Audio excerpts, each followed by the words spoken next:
Welcome to Wealth Through Stories. I'm so excited to have my friend Victoria Chapin with me today. Welcome, Victoria. Thank you. It's an honor, blessing to be here. Oh, thank you. It's an honor to have you. Victoria is a chaplain, speaker, and award-winning author. Her passion will inspire you to embrace adversity and live life to the fullest. Wow, I can hardly wait to hear what you're going to share with us today. We've been talking about how to have greater freedom, and the key to having greater freedom is through forgiveness. And I knew that inviting Victoria today would fit perfectly into what we have to share. Victoria, ever since I first heard your story, I was truly just amazed.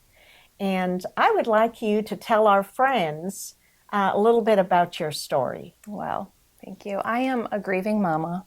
I lost a daughter 13 years ago this month. She was born with tumors on her brain and spinal cord. We spent a lot of time in the hospital, lots of surgeries when she was younger, and then many years she did fine, and then toward the end of her life, the last year, she lost her functioning neurologically and really went downhill and was in a wheelchair, lost her ability to walk. I had to do pretty much everything for her. And then 13 years ago this month, we lost her. Wow. But she was just an amazing gal. She knew the Lord, and she really inspired me and taught me a lot through her 15-year journey. Wow. We're talking about forgiveness is the key to greater freedom. Tell me a little bit about, maybe you can share with our friends one area that perhaps you struggled with, whether it was forgiving others or forgiving yourself. What stands out for you? You know, the first thing that came to mind was there was a close family member during the very end with Sydney when she was in the hospital, who just, I felt, acted inappropriately for the moment, that we were in. It was a very crucial time that we were in. And at that moment, I had to realize that that person wasn't real healthy in the beginning. So how would that person be able to handle a crisis situation and be healthy in that and act appropriately to me? And so I had to forgive at that moment, because there were more important things that I had to focus on. And I just decided that forgiveness is for me and for my daughter just as much as the other person, and whether they ever realize it or not, that they were acting that way in a crisis situation, that would be between them and God. And I would have to just do this for my daughter and for myself to be able to move forward.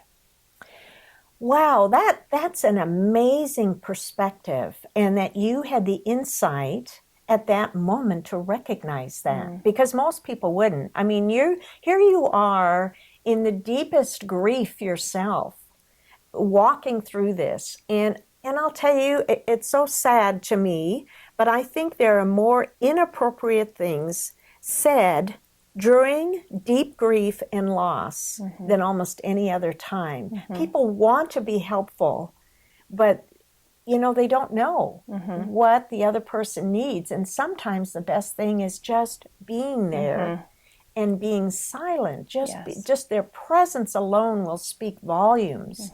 But they feel like they have to say the right thing, and often what they think is the right thing is really the inappropriate thing. So that is amazing that you had that insight, and being able to forgive at that moment allowed you to move forward. Yeah. Yes. Every time I've heard you talk about Sydney, I've heard something that is almost just so incredible in terms of her heart for forgiveness and wanting to live life to the fullest. Tell our friends about that. Sydney was amazing. She was wise beyond her years. She just had this unusual perspective on life. and finding purpose in her suffering. And so, yeah, I learned so much from her. And, you know, as a mom, I would sometimes feel guilty that I couldn't provide more for her, or I couldn't be there more for her. But she was always just so appreciative of everything that I did. And especially in the end, when I really had to care for her, you know, and do everything, shower her, help her out. She couldn't even push herself in a wheelchair. I had to push her everywhere. Wow. I would feel guilty when she would want me to get her in front of her favorite show and I was 5 minutes late, and she would just say, it's okay, you know. And so she just had that heart, and she had the most reason to complain of everyone in our family, but complained the least. Wow. So Wow. That is truly amazing. And as you know, I don't think there's anybody that struggles with guilt more than mamas. yeah. You know, even when all our kids are healthy, so often we just feel so responsible for everything. So as I think more about Sydney, and I remember some situations you told me. For example, I think when the physical therapist asked if you could move her room to the bottom floor so it'd be easier. Tell our friends about that and what her response was. Yes. Well, Sydney prayed for a healing miracle here on earth. She wanted God to heal her, believed that he would. And she didn't want it. And so number one, she thought, well, that's not necessary to move my room, to make our home handicapped accessible, because I'm getting healed while here on earth. Okay. I'm going to write a book with you, Mom, and tell all about my healing miracle. Wow. The second reason is she didn't want anyone to be inconvenienced. And so she said, Mom, if you don't mind, so her room was probably 14, 15 steps up or more.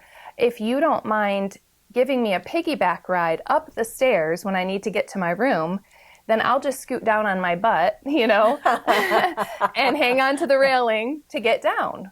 And there were times when she was too tired to do that, so I would give her a piggyback ride down. But she wanted to try and live as normal a life as possible without inconveniencing people. And so, yeah, that's amazing. That's what came to mind when. That is absolutely amazing. Yeah. Yes. You know, there was a time when you talked about mom guilt. There was a time in the end in the hospital when Sydney was in her last days, the last couple of days. And we had some people come to the hospital and pray over her for healing. And then they also laid hands on me and prayed over me for healing from any future mama guilt. Wow. And I'm telling you, that has made such a difference. I really do believe that I was protected from that, because in her death, I feel like I could have so much more guilt. I feel like I had more guilt in caring for her through her journey medically than I did after she was gone. And I know that there's a lot of grieving moms that do have guilt after their children are gone. And I feel like I was spared from that because of that prayer. Wow. Thank you for sharing that. That is a great perspective. And, you know, it's something I don't think I've ever thought about, to pray for against any future guilt.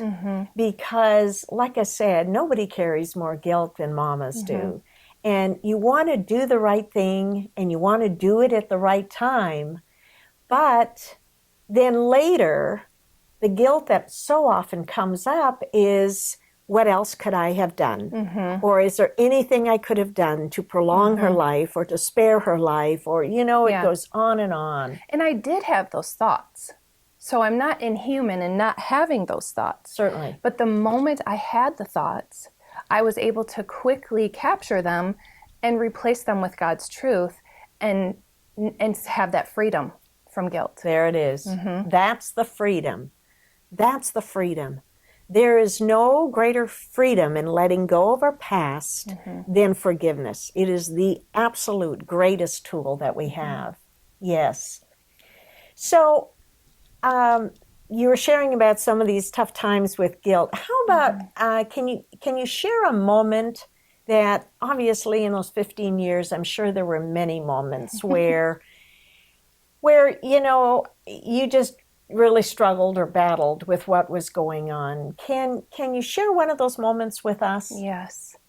Well, the biggest challenge I had, which turned out to be one of the biggest blessings, is that Sydney believed she would be healed. As her mom, I wanted to see that more than anything. Of course. I prayed, God, aren't you hearing her? Because she deserves it more than anybody, to have that healing. She believes you're going to heal her. She wants to tell all about your glory and all about your healing miracles.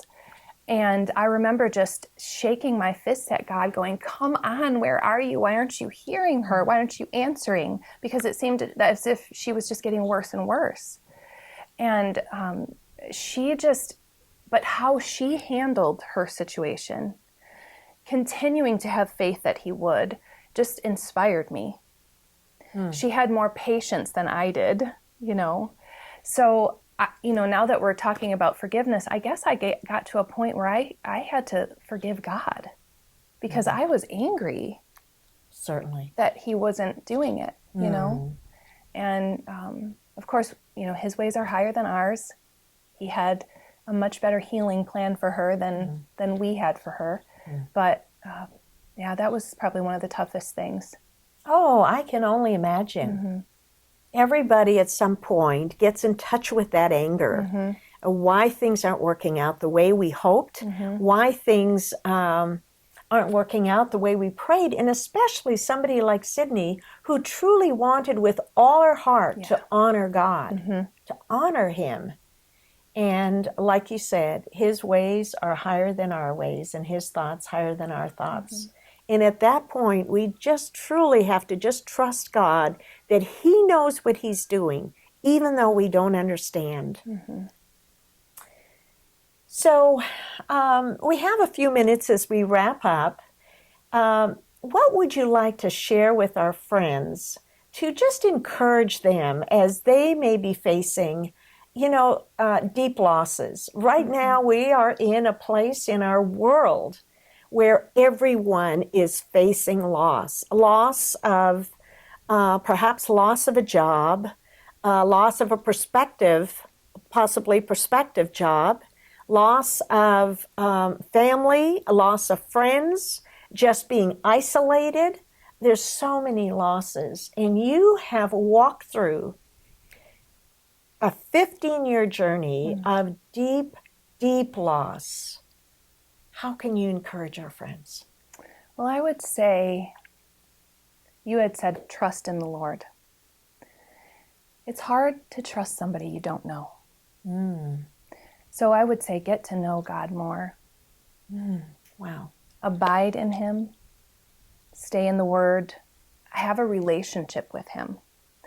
When I was angry with him, I thought afterwards, maybe I shouldn't be angry. But then I thought, I don't think he minds too much because I'm being real. I'm being authentic. I am in a real relationship with him. I know him. He knows me, And so I really say, to be able to trust him, you have to know him. And then from there, know that. So I think about, in relationship with God, Jesus Christ, being a co-heir with Christ. That means anyone who can inherit the kingdom just like him. A lot of times we want to inherit the kingdom. We'll accept all the good that comes. But we don't always want to share in the suffering. And that's what I would say, is to be okay to share in the suffering. To know that there can be purpose in it. To know that God does have a plan that's bigger. And sometimes it's better. In this situation, it wasn't better for me. I lost my daughter, and it's very sad, and I still grieve. I will always be a grieving mama. I look at grief as the love you have for someone that's gone. So I will always love her. Therefore, I just, the way I love her is just a little bit different because she's in heaven. But I would say to just abide in him, to know him, and to trust him. Thank you, Victoria, for sharing those incredible words of wisdom. We can all walk home with something extra today just by hearing Victoria's story. So thank you. And I want to thank you for being here today, taking the time to join us and listen to these words of wisdom. Thank you.